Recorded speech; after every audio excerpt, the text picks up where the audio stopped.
Welcome back to TECHMIMIC, where you can simply view, imitate, replicate, and get on with your day. The firewall in linuxmint is installed but disabled by default, including a graphical user interface you can find by simply searching for the word firewall. Clicking this will bring up the GUFW application, where you can check the firewall status details and enable the firewall.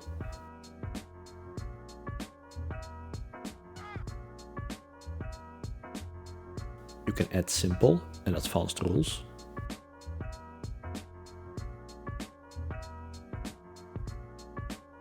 You can show a report. Study the firewall log. All can be done via the command line too, but this application just makes it easier. Now for the command line version.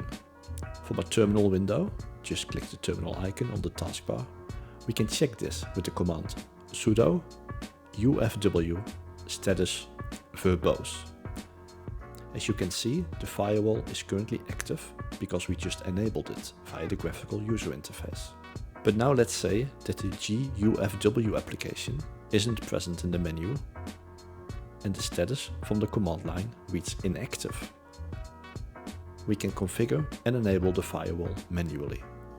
Apply a default set of rules to deny all incoming traffic and allow all outgoing traffic with the command sudo ufw default deny incoming.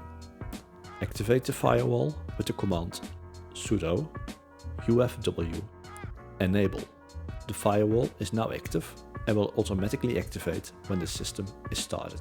We can double check the status of the firewall by adding verbose type sudo ufw status verbose. This could be all you need, but if you want to manage the firewall going forward via a graphical user interface, install GUFW with the command sudo apt install GUFW.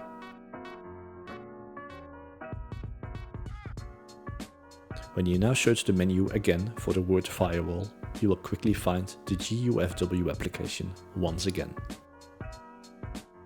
That's it, hope it helped, and if it did, please like the video and keep it up. Bye!